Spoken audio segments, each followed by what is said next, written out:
Welcome to ஹன்னிஸ் kitchen. இன்னைக்கு நம்ம சேனலில் கேரளாவில் ஃபேமஸாக இருக்கிற உள்ளி வடை செய்கிறது எப்படின்னு பார்க்க போகிறோம். வாங்க வீடியோக்குள்ளே போகலாம். 4 வெங்காயம் எடுத்துக்கோங்க. அதை நல்லா ஸ்லைஸ் பண்ணி வச்சுக்கோங்க. அதில் 1 டேபிள் ஸ்பூன் சோம்பு நல்லா கசக்கி போட்டுக்கோங்க. அதில் 1 டேபிள் ஸ்பூன் இஞ்சி பூண்டு பேஸ்ட் ஆட் பண்ணிக்கோங்க. அதுக்கப்புறமா 2 மிளகாய் சேர்த்துக்கோங்க. கொஞ்சம் போல் கொத்தமல்லி செடியும் கருவேப்பிலையும் ஆட் பண்ணிக்கோங்க. அதுக்கப்புறமா தேவையான அளவு உப்பு சேர்த்து அதை நல்லா பிசைஞ்சு விடுங்க.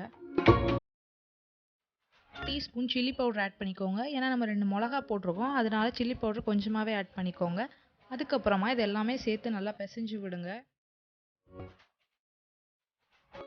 1 கப் மைதா ஆட் பண்ணிக்கோங்க.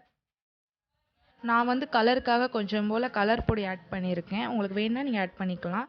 அதுக்கப்புறமா இது எல்லாத்தையுமே சேர்த்து நல்லா மிக்ஸ் பண்ணுங்கள். தண்ணி ஊற்ற வேண்டாம், ஏன்னா வெங்காயத்துலேயே கொஞ்சம் தண்ணி விடும். அதனால் தண்ணி ஊற்றாமல் நல்லா பிசைஞ்சு விடுங்க. 1 டேபிள் ஸ்பூன் எண்ணெய் ஆட் பண்ணிக்கோங்க. கொஞ்சம் உங்களுக்கு மொறு மொறுன்னு கிடைக்கும்.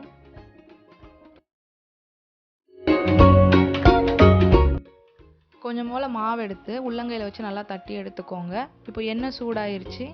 எண்ணெயில் மெல்ல மெல்ல ஒவ்வொரு வடையாக போடுங்க.